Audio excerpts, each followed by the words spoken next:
Captain Park Jinwoo stepped off the transport shuttle and onto the massive metal floor of Nexus 7 Trade Station.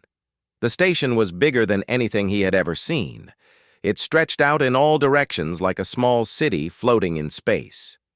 Bright lights flashed everywhere and strange sounds filled the air. This was his first time seeing so many alien species in one place. Behind him walked 3 other humans from Earth. Lee Min-ho carried their diplomatic bags and looked around with wide eyes. Kim Hana checked her datapad and whispered notes about everything she saw. Dr. Yang Subin smiled at the strange creatures walking past them, but the most important member of their group walked quietly beside Jinwoo. Barum was a black German Shepherd mix with bright, intelligent eyes. His ears stood up straight and his tail wagged slowly as he took in all the new smells and sounds. The dog had been Jinwoo's companion for 6 years and had never left his side. During dangerous missions, "Remember, everyone," Jinwoo said quietly to his team, "we are here to make friends. Earth needs these trade agreements. Be polite but stay alert." Min-ho nodded and adjusted his grip on the bags. "The briefing said some of these aliens might not understand our customs." "That works both ways," Hana replied. "We need to be ready for anything." Subin knelt down and petted Barum gently. "At least we have our best team member with us." The dog's tail wagged faster at the attention. They walked through long corridors filled with aliens of all shapes and sizes. Some looked like giant insects with many arms. Others appeared to be made of living crystal that sang when they moved. There were reptile-like creatures with scales that changed colors and floating jellyfish beings that glowed in the dark. Many of the aliens stopped to stare at the humans, but they stared even more at Barum. The dog stayed calm and walked proudly beside Jinwoo. Some aliens pointed at him and made clicking sounds. Others backed away as if they were afraid. "They seem very interested in Barum," Hana whispered. "Maybe they have never seen a dog before," Min-ho suggested. After 20 minutes of walking, they reached the main conference hall. The room was enormous with a high ceiling that showed the stars outside through clear walls. In the center sat a round table made of some kind of smooth white stone. Around the table were seats designed for different body types. 3 groups of aliens were already waiting for them. The first group looked like giant praying mantises but walked on 2 legs. They wore dark robes and had large compound eyes that never seemed to blink. Their leader was tall and thin with scars on his green face. The second group appeared to be made entirely of purple crystal. They did not sit but instead floated slightly above their seats. Beautiful musical sounds came from them when they moved or spoke. Light seemed to dance inside their crystal bodies. The third group were clearly reptilian with thick scales and powerful builds. They looked like humanoid dragons without wings. Their leader was massive with red and gold scales that gleamed in the light. His eyes were yellow and sharp like a snake's. As the humans approached the table, the mantis leader stood up. His translator device made crackling sounds before speaking in Earth's common language. "I am Ambassador Velnash of the Catherine Empire. We welcome you to these proceedings." His voice was cold and formal, the crystal being floating nearest to them began to sing. The sounds were beautiful but strange. After a moment, their translator converted the music into words. "Shard singer Quex acknowledges the human delegation on behalf of the Xylothian collective." The reptilian leader did not stand. He simply looked at them with those sharp yellow eyes. "General Thasakar speaks for the Vorlak Military Alliance. We will see if you are worthy of our time." Jinwoo bowed politely to each group. "I am Captain Park Jinwoo, representing Earth and the Human Colonial Authority. These are my team members Lee Min-ho, Kim Hana, and Dr. Yang Subin." He paused and looked down at his companion. "And this is Barum." The reaction was immediate. All 3 alien leaders looked confused. Ambassador Velnash tilted his insect head and his compound eyes focused on the dog. "Human delegate," he said slowly. "What is the purpose of this creature?" In our formal negotiations, General Tasakar leaned forward in his seat. Are we to conduct business with animals now? The crystal beings made discordant musical sounds that their translator interpreted as disapproval. The Zalothian collective questions the efficiency of bringing non-sapient life forms to diplomatic meetings. Jinwoo felt his team tense up behind him. He had expected this reaction, but it still bothered him. He kept his voice calm and respectful. Baram is my companion and partner. On Earth, dogs and humans have worked together for thousands of years. He is trained for both emotional support and security purposes. Where I go, he goes.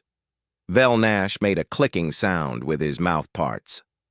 The Kethran species evolved past such primitive attachments long ago. We find dependency on lesser creatures to be a sign of weakness. Quex sang a series of sharp notes. Emotional attachment reduces logical decision-making. The Zalothian way prioritizes pure efficiency over comfort bonds. General Thaskar's laugh was more like a growl. Warriors do not need pets. The Vorlak military strength comes from individual power and discipline. Baram sat quietly beside Jinwoo. Through all of this, the dog seemed to sense the tension but showed no fear or aggression. He simply watched the aliens with calm eyes and kept his body relaxed. Dr. Subin stepped forward slightly. With respect, Baram represents something important about humanity.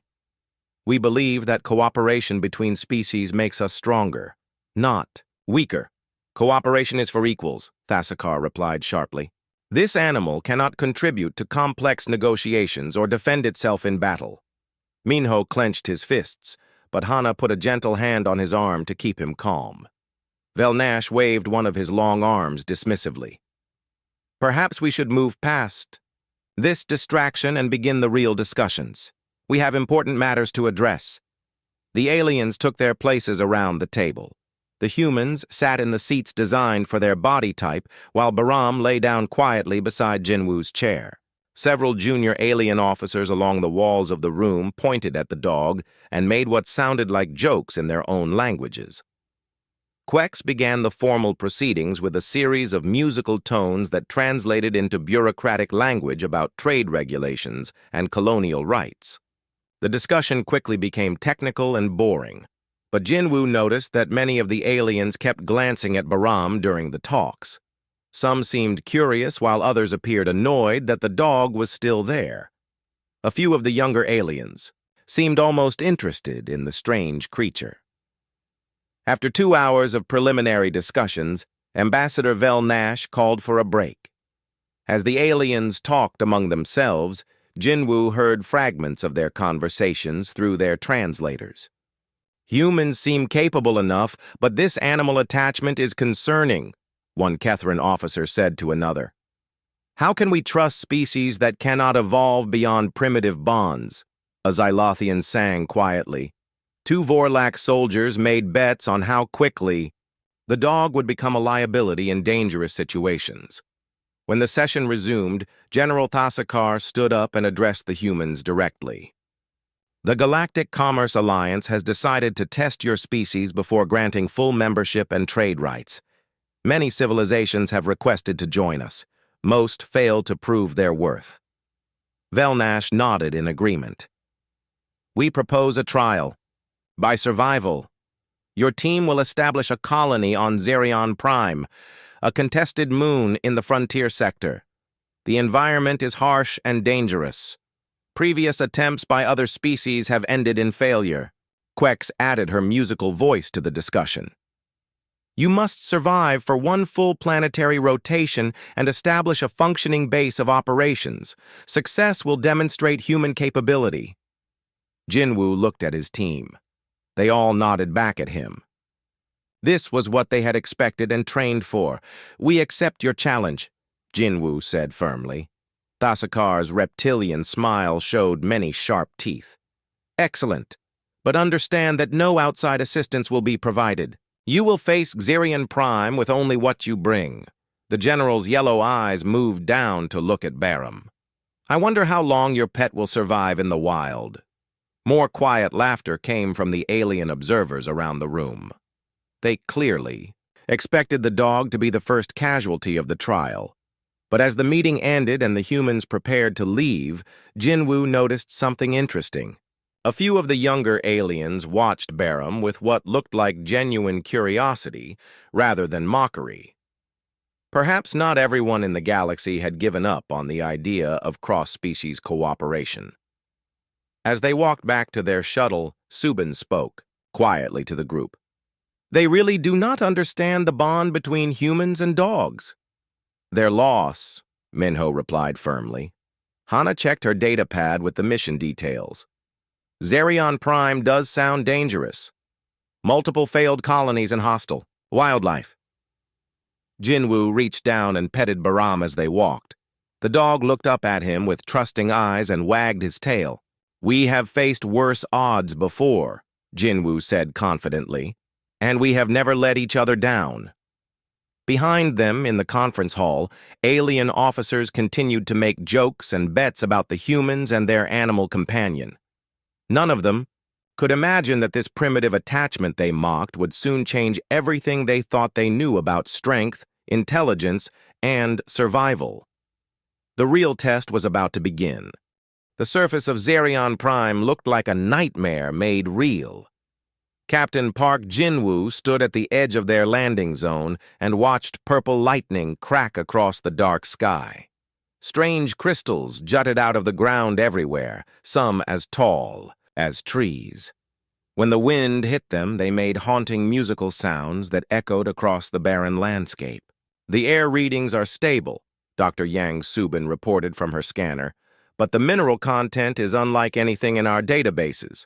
Those crystal formations seem to be alive somehow. Lee Minho dropped their supply crates with a loud thud. Alive how? Like plants or like animals? I am not sure yet, Subin admitted. The energy readings are very strange. Kim Hana was already setting up their communication equipment. The electromagnetic interference is terrible here. Long-range communications are going to be nearly impossible. Barum sniffed the alien air carefully and then began exploring the immediate area. His nose led him to different spots where he would stop, smell deeply, and then move on. The dog seemed more alert than usual, but not afraid. At least someone is adapting well, Jinwoo observed as he watched his companion investigate their new home. High above them in orbit, 3 alien observation ships monitored every move the humans made. General Thasakar stood on the bridge of his vessel with his arms crossed. Through the viewing screen, he could see the tiny figures of the humans setting up their base camp. How long do you think they will survive? Asked his second-in-command, Major Grixtal. The Kethrin expedition lasted 12 days before the crystal storms drove them insane, Thasakar replied. The Zolothian attempt ended after 8 days when their technology failed completely. On another ship, Ambassador Vel Nash watched the humans through powerful sensors. They seem to be establishing their camp in the canyon area. That provides some shelter from the storms. His aide, a younger Kethrin named Vexkill, leaned forward to get a better look. The animal appears to be assisting them somehow. See how it moves around the perimeter of their camp? Velnash made a dismissive clicking sound. Coincidence. Animals cannot provide meaningful assistance in survival situations. But down on the surface, Baram was proving to be far more helpful than any of the watching aliens realized. As Minho began unpacking their atmospheric processors, Baram suddenly barked sharply and ran toward him. "What is it, boy?" Minho asked. But the dog grabbed his sleeve and pulled him away from the equipment. 30 seconds later, a jet of poisonous gas erupted from the ground, exactly where Minho had been standing. The toxic vapor would have killed him instantly. How? "Did you know?" Subin asked in amazement as she hurried over with her scanners. "Our sensors did not detect any gas buildup." Barum wagged his tail and went back to patrolling the camp. His nose was clearly picking up dangers that human technology missed. Over the next few days, similar incidents happened repeatedly. Barum would alert them to unstable ground before their geological scanners registered any problems. He found safe sources of water by smell when their equipment showed everything as contaminated. When Hana was working on the communications array, the dog pulled her away moments before a crystal formation exploded from thermal stress. "This is incredible," Subin said as she updated her research notes. "His senses are perfectly adapted for this environment somehow. It is like he can detect molecular changes in the atmosphere." Jinwoo petted Bahram proudly. "Good boy. You are keeping us all safe." The alien observers began to take notice of these incidents. On the Xylothian ship, shard singer Quex analyzed the recorded data with growing confusion. The animal appears to have predictive capabilities regarding environmental hazards, she sang to her assistants. "This contradicts our understanding of non-sapient life forms." Young Vexkill on the Kethran vessel was even more intrigued. "Perhaps we have underestimated the creature's value to the humans." But Ambassador Velnash remained skeptical. Luck and coincidence, nothing more. On the 10th day of their trial, disaster struck. Lee Minho was collecting mineral samples from a promising deposit when the ground suddenly gave way beneath him. He fell 20 meters into a hidden cavern and landed hard on the rocky floor below. "Minho!" Hana screamed as she ran to the edge of the pit. Jinwoo arrived moments later and shone his flashlight down into the darkness. Minho was alive but clearly injured. His leg was bent at an unnatural angle and he was bleeding from several cuts. "I think my leg is broken," Minho called up weakly, "and the communication equipment in my pack is smashed." The pit was too deep and the walls too smooth for them to climb down safely.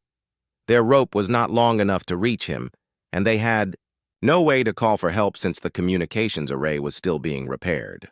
"We need to get down there somehow," Jinwoo said desperately.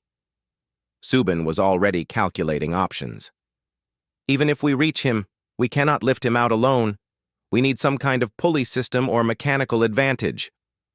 As they debated rescue options, Bahram began acting strangely. The dog walked to the edge of the pit and sniffed deeply. Then he looked up at Jinwoo and barked once before running off into the crystal forest. "Where is he going?" Hana asked with worry in her voice. "I do not know," Jinwoo replied. "But Bahram has never abandoned us before. He must have a reason." 6 hours passed with no sign of the dog. Minho was getting weaker and the team was running out of ideas. The alien observers watched from orbit as the humans struggled with their impossible situation. "The animal has abandoned them," General Thasakar stated with satisfaction. "Now we will see how long human loyalty lasts when survival is threatened." But just as the sun was setting, Bahram returned, and he was not alone. Following behind him came 6 of the strangest creatures any of them had ever seen. They looked like a cross between wolves and large cats, but they had 6 legs each and scales instead of fur. Their eyes glowed yellow in the fading light, and they moved with perfect coordination. "What are those things?" Hana whispered as she reached slowly for her weapon. Subin checked her scanner frantically. "Unknown species, but they do not appear to be immediately hostile." The creatures, which would later be called Zarian howlers, surrounded the pit but kept their distance from the humans. They seemed more interested in Bahram than in the people. The largest of the creatures, clearly the pack leader, approached Bahram carefully. The 2 animals sniffed each other and then began making a series of complex vocalizations. Bahram would bark in certain patterns, and the alien creature would respond with howls and clicks. "They are communicating," Subin said in amazement.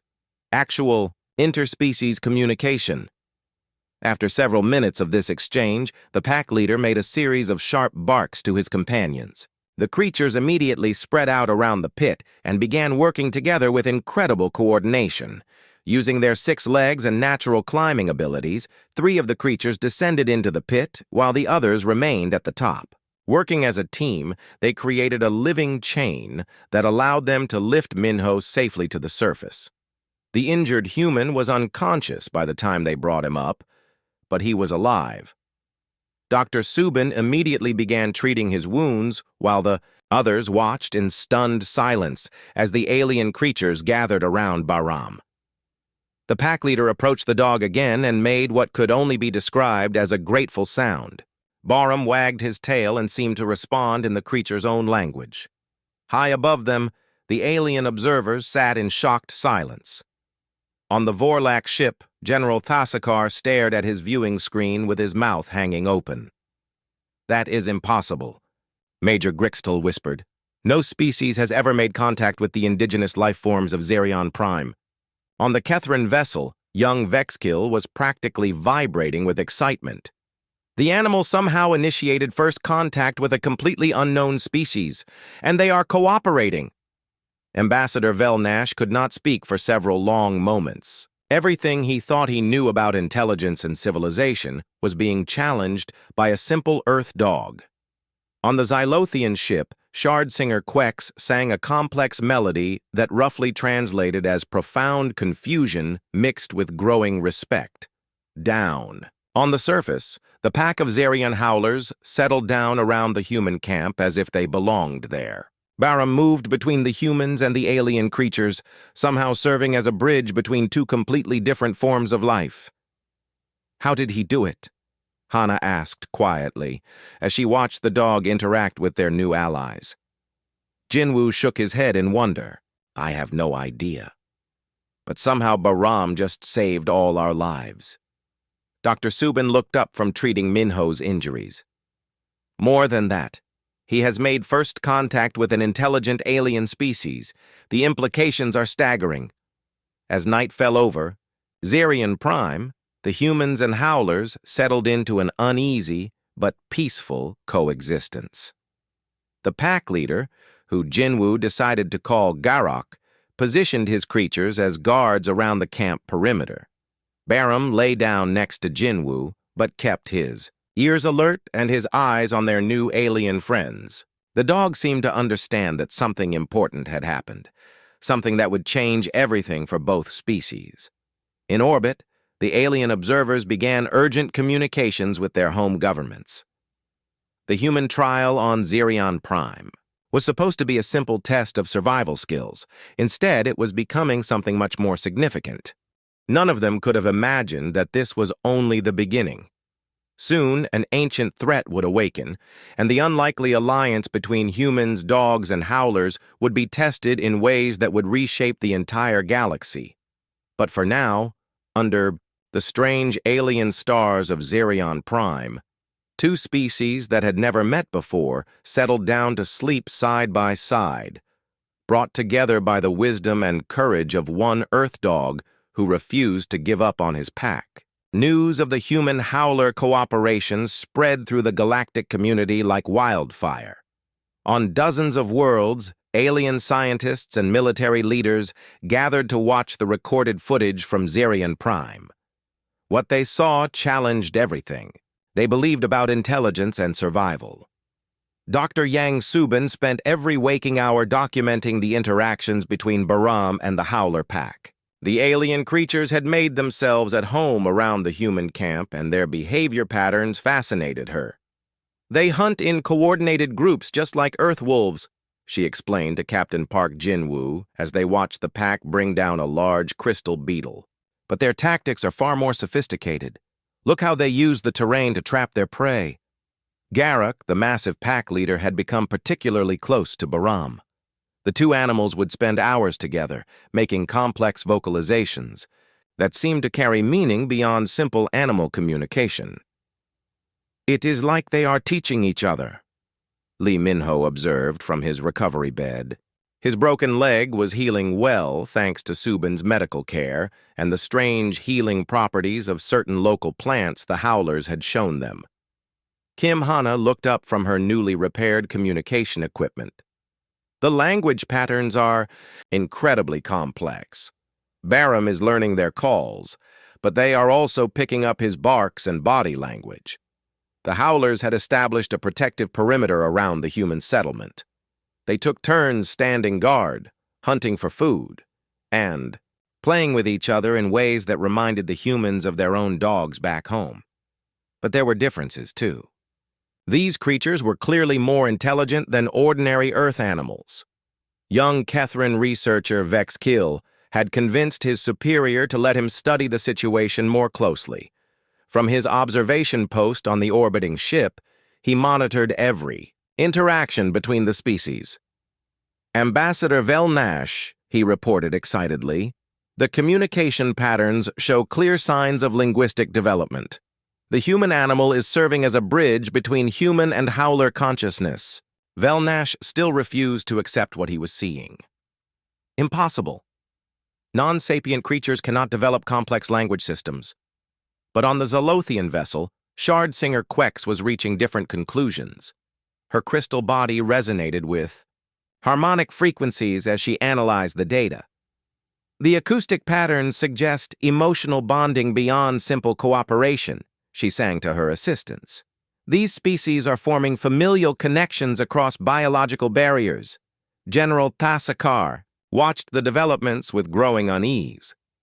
The Vorlak military doctrine was based on individual strength and dominance.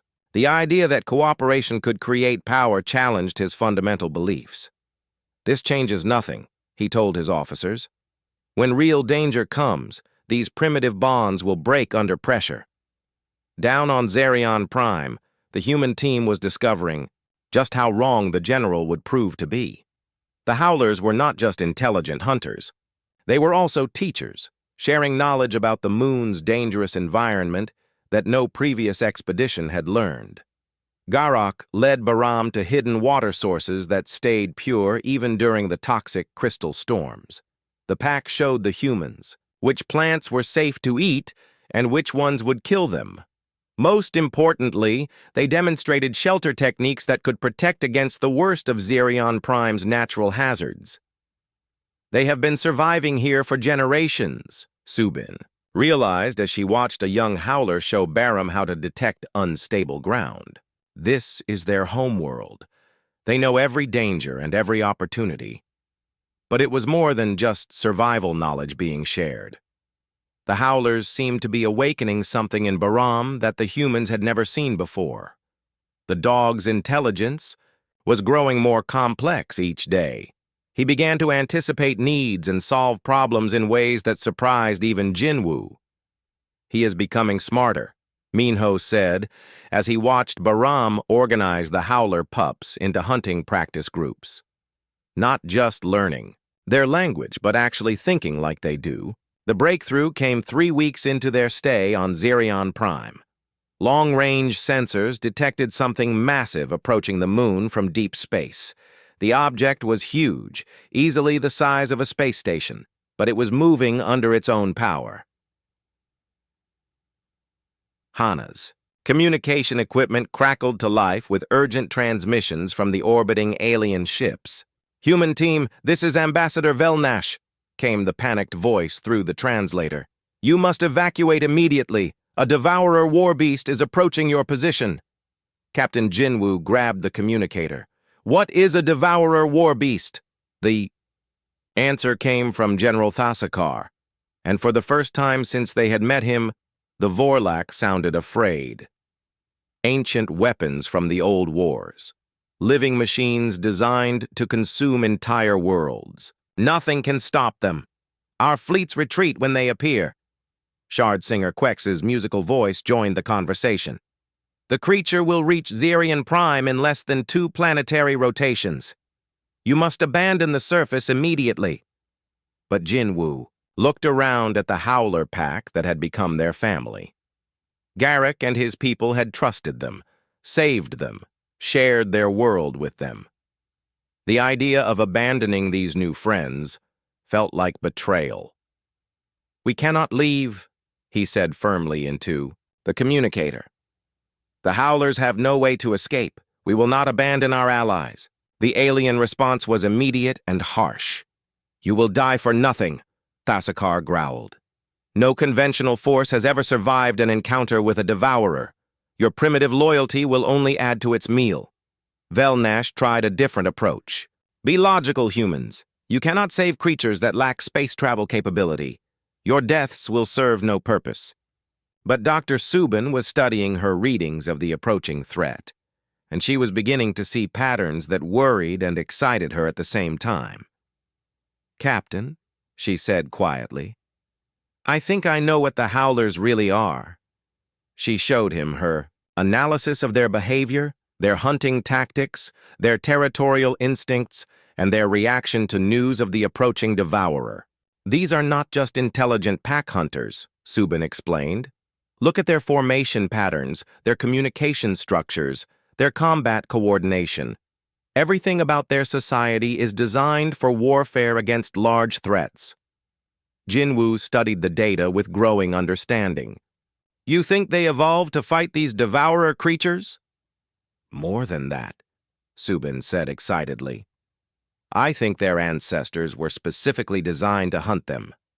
The Howlers are not just random alien life forms. They are living weapons created for this exact purpose." Around the camp, the Howler pack was becoming increasingly agitated. Garak paced back and forth, making complex vocalizations that grew more urgent by the hour. The other pack members responded with coordinated calls that sounded almost like military commands. Baram positioned himself between the agitated Howlers and the worried humans. The dog seemed to understand that something important was happening, something that would test all of them. "But if they were designed to fight these creatures," Minho asked from his recovery bed, "why have they not done it before?" Subin pulled up more data on her scanner. "Because they have forgotten how. Generations of peace have buried their combat instincts. They remember the threat, but not the response." The pieces were falling into place. The Howlers knew in their genetic memory that devourers were the ultimate enemy. But the specific knowledge of how to fight them had been lost over countless years of safety. Young Vexkill, monitoring from orbit, made the same realization at almost the same moment. "Ambassador," he reported with excitement, "the indigenous creatures are responding to the devourer approach with pre-programmed behavioral patterns. They were engineered as bioweapons." Velnash finally began to understand the magnitude of what they were witnessing. "And the human animal is somehow activating their dormant programming." As if summoned by their conversation, Baram walked to the center of the camp where both humans and Howlers could see him. The dog looked up at the alien stars where death was approaching, then back at his two families. Somehow, without words or technology, Baram seemed to understand what needed to happen. The bond between humans and dogs that the aliens had mocked as primitive weakness was about to become the key to awakening an ancient defense system. The real battle for Zerion Prime was about to begin, and it would be fought not with technology or superior firepower, but with the oldest and strongest force in the universe, the loyalty between species who had chosen to become family. High above them, the devourer Warbeast continued its relentless approach, unaware that it was flying, toward its first real challenge in 1,000 years. The devourer Warbeast emerged from the swirling nebula clouds like a nightmare given form. Captain Park Jinwoo stood at the edge of their camp and watched through binoculars as the massive creature approached Zerion Prime. It was larger than anything he had ever imagined, stretching nearly a kilometer from its insect-like head to its mechanical tail. "It looks like someone built a starship inside a giant predator," Lee Minho said with horror in his voice. His broken leg was almost healed, but the sight of the approaching monster made him forget about his pain. Dr. Yang Subin tracked the creature with her scanners and shook her head in disbelief. "The readings are impossible. It is part biological tissue and part advanced machinery. How can something like that even exist?" Kim Hana was frantically trying to establish communication with the orbiting alien ships. "All vessels are pulling back to minimum safe distance. They say our weapons cannot even scratch that thing." The Devourer's hide gleamed with metallic scales that shifted and moved like living armor.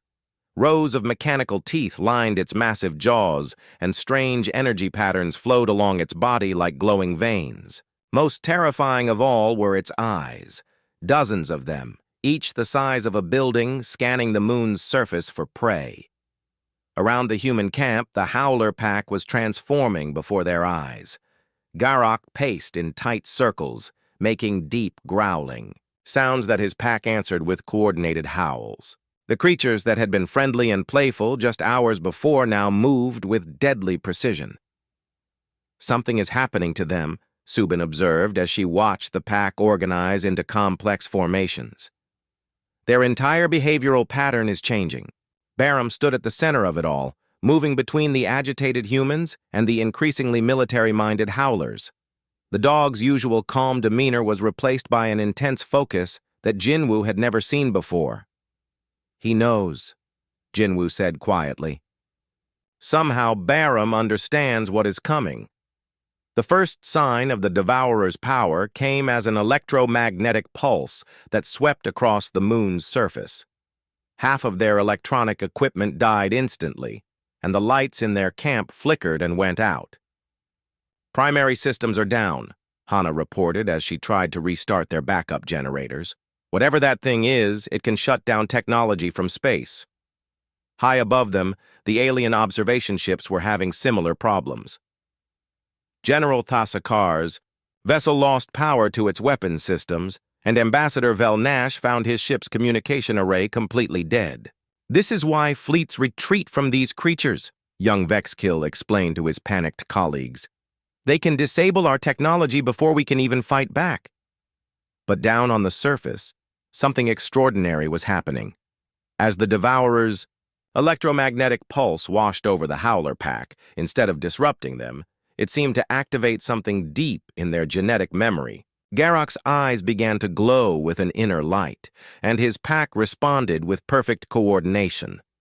The creatures spread out in patterns that looked almost like military formations, each animal taking a specific position that complemented the others. Dr. Subin watched in amazement as her scanners recorded the transformation. Their brain activity is spiking. Neural pathways that were dormant are suddenly active. It is like someone flipped a switch in their minds.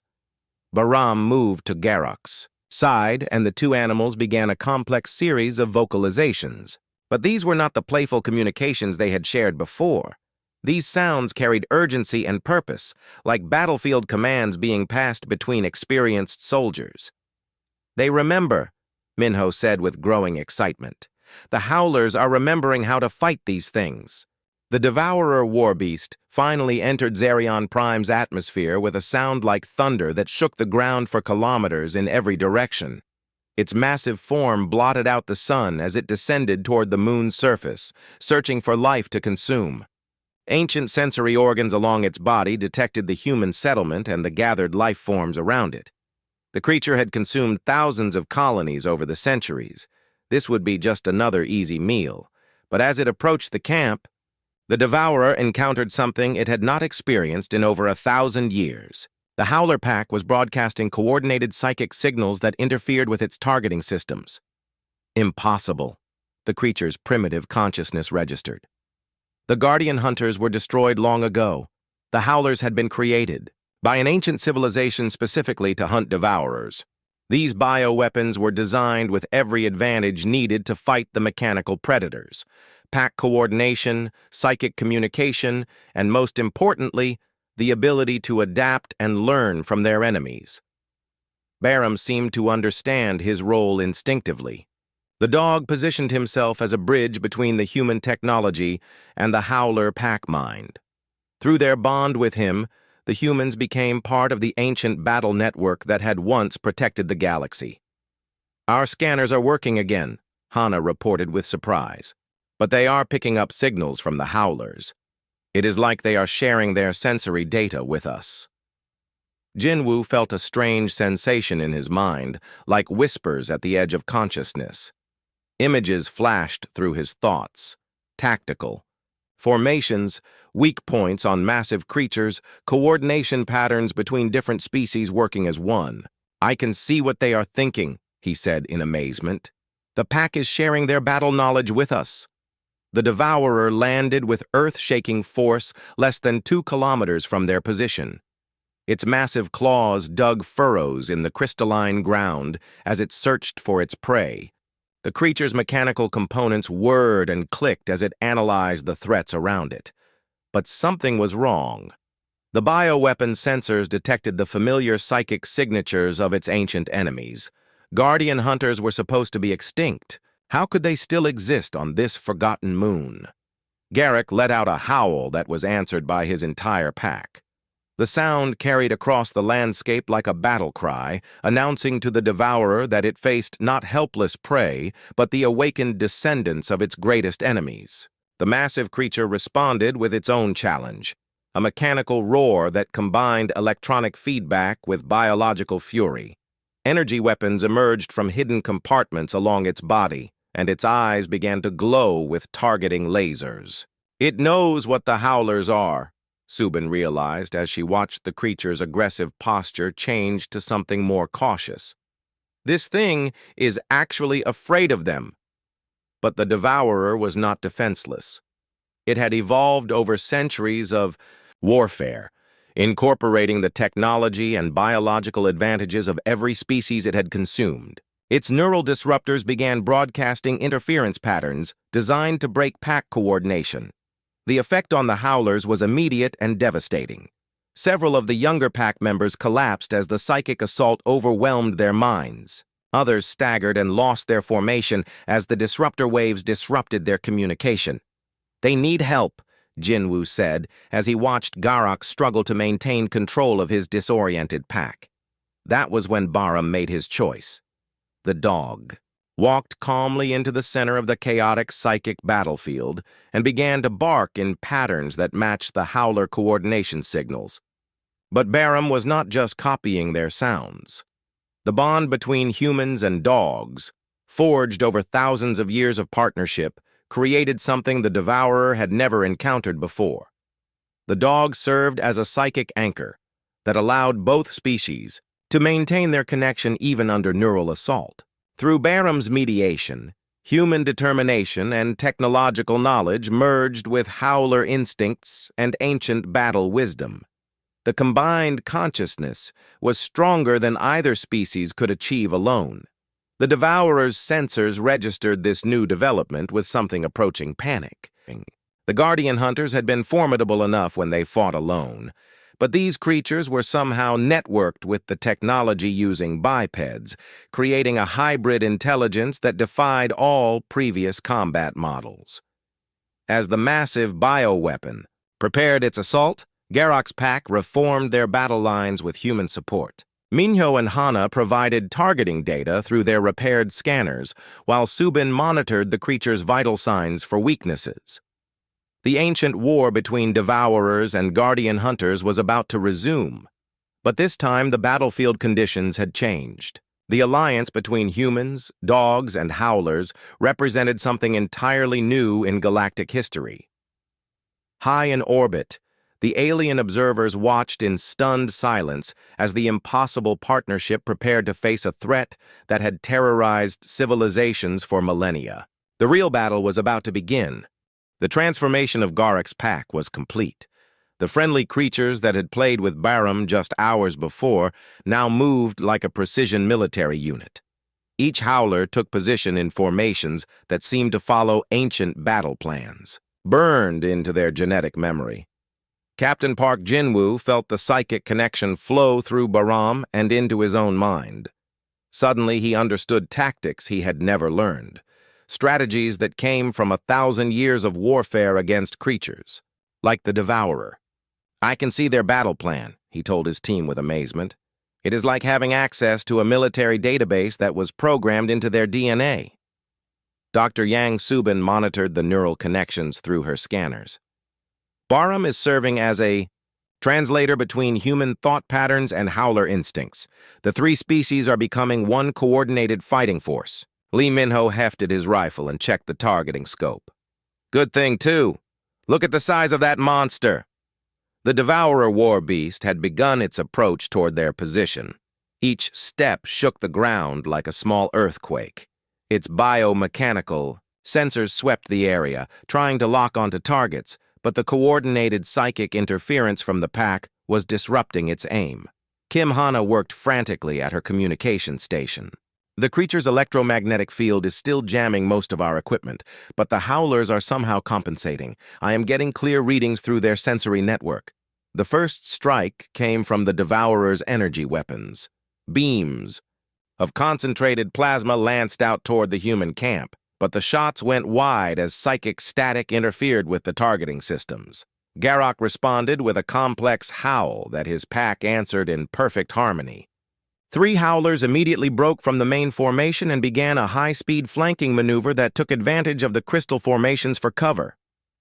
"They are using pack-hunting tactics," Subin observed as she tracked the creature's movements, "but scaled up for fighting something 1,000 times larger than normal prey."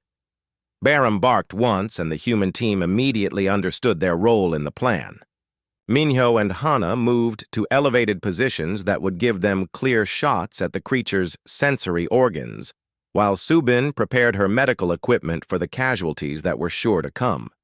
The Devourer's massive head swung toward the flanking howlers, its dozens of eyes tracking their movement. Mechanical gun turrets emerged from its hide and began firing explosive rounds that shattered crystal formations and sent deadly shrapnel flying in all directions.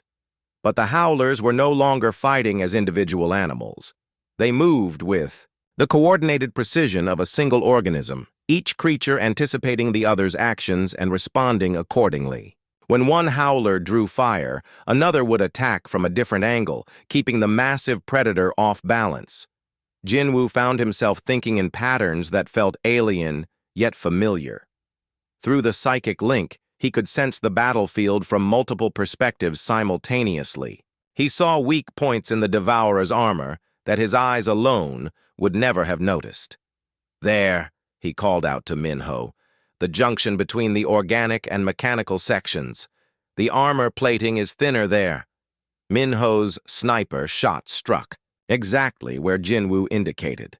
The high-powered round punched through the creature's hide and sparked against internal mechanisms. It was not enough to seriously wound the beast, but it proved that the monster could be hurt. The Devourer roared in pain and fury. In all its centuries of existence, nothing this small had ever managed to damage it. The creature's primitive consciousness began to register something approaching concern. Garrock led his pack in a coordinated assault on the creature's rear legs. The howlers used their natural climbing abilities to scale the biomechanical limbs while avoiding the defensive weapons that emerged from hidden ports in the beast's hide. "They know exactly where to attack," Hana said with admiration as she watched the pack work. "Every move is calculated to exploit specific weaknesses." But the Devourer was learning too. Its adaptive systems began analyzing the attack patterns and developing countermeasures. Defensive spines emerged from its legs to prevent climbing, and sonic disruptors activated to break up pack coordination. Several howlers were thrown from their positions as the creature's defenses activated. One young pack member was caught by a defensive spine and injured badly enough that he could not continue fighting. That was when the true power of the three-species alliance became clear. Dr. Subin immediately moved to treat the wounded howler, while Baram coordinated the pack's response to the new defensive measures. The humans provided medical support and tactical analysis, while the howlers adapted their attack patterns in real time. "It is incredible," young Vexkill reported from his observation post in orbit. 3 different species are functioning as a single military unit. The cooperation is perfect." Ambassador Velnash watched the battle with growing amazement. "The primitive bonds we mocked are proving more effective than our advanced military doctrine." General Thasakar found his entire understanding of warfare being challenged. Individual strength means nothing against that creature. Only coordinated effort has any chance of success. Down on the battlefield, the fight was reaching a critical point. The Devourer had adapted to the pack's initial tactics and was beginning to gain the upper hand. Its energy weapons were firing more accurately, and its defensive systems were successfully preventing most climbing attempts. But Baram seemed to sense a change in the creature's behavior patterns. The dog positioned himself where both humans and howlers could see him, Then began a series of complex vocalizations that carried new urgency. Through the psychic link, Jinwoo suddenly understood what Bahram was communicating. The Devourer was preparing to activate its ultimate weapon, a biomechanical self-destruction sequence that would sterilize the entire moon. "It is going to explode," he warned his team. The creature would rather destroy everything than face defeat. The realization spread through the pack network instantly. This was not just a battle for survival anymore.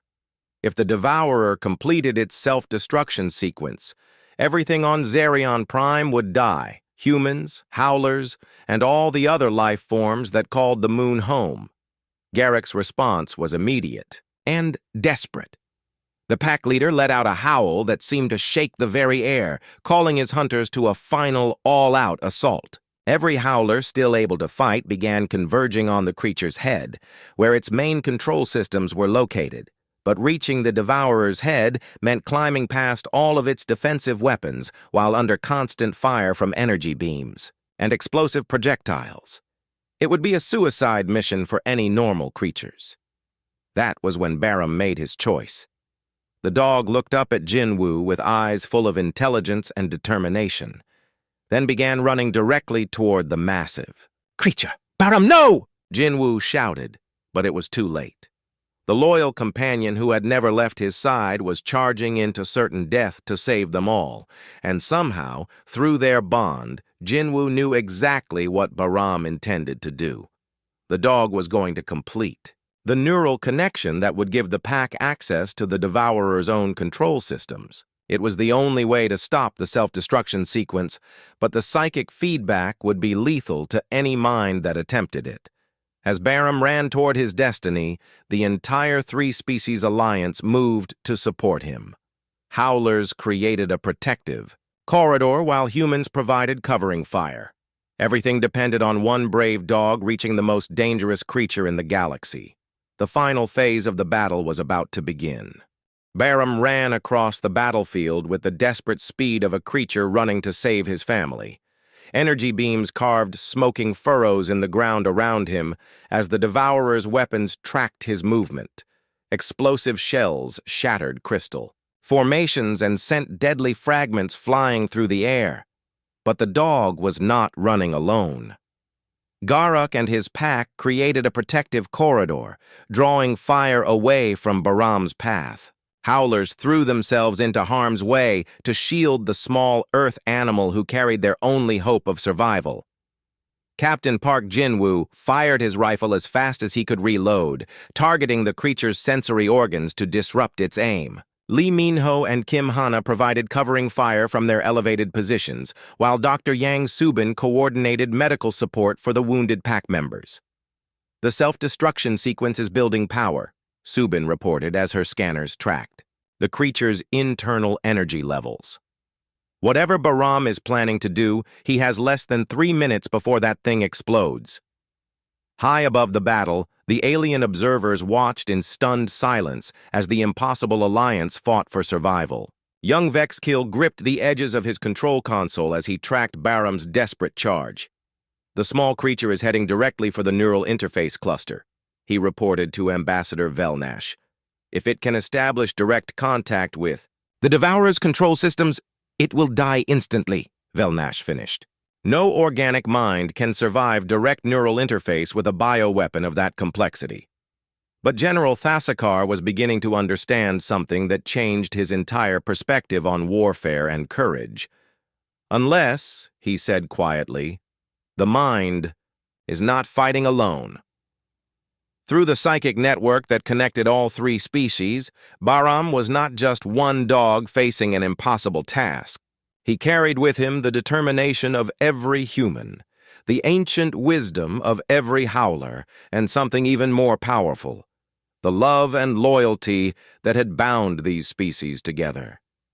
The Devourer sensed the approaching threat and concentrated all of its remaining defensive fire on the small running figure. The air around Bahram filled with deadly energy as the massive creature tried desperately to stop him. But the dog had learned to move like a howler, using terrain and timing to avoid the worst of the attacks. More importantly, he was guided by the tactical knowledge flowing through the psychic link from both his human family and his new pack allies. With a final desperate leap, Bahram launched himself onto the creature's head and scrambled toward the exposed neural interface cluster.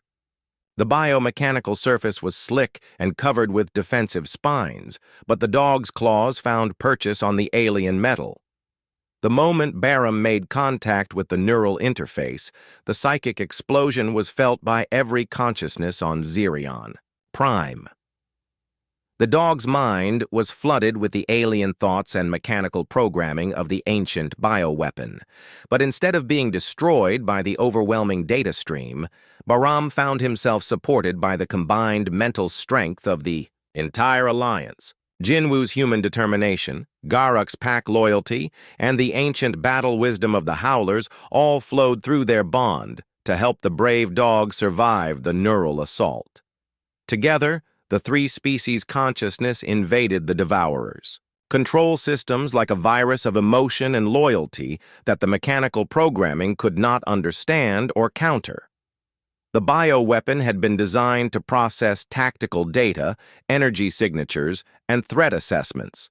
It had no defenses against the chaotic, emotional, intuitive flood of pack-bond consciousness that poured through its neural networks. "I can feel its mind," Jinwu gasped as the connection deepened. "It is like a computer trying to understand poetry. The emotions are overloading its systems." The Devourer's massive body began to convulse as conflicting programming crashed through its biomechanical brain. The self-destruction sequence faltered as love and loyalty invaded systems designed only for consumption and destruction. Dr. Subin watched her scanners in amazement as the creature's energy levels fluctuated wildly. The neural cascade is spreading through its entire nervous system.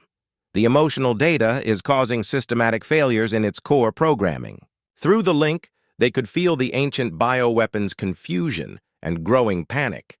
For the first time in its existence, the Devourer was experiencing concepts it had no framework to process: friendship, sacrifice, family bonds that transcended species barriers.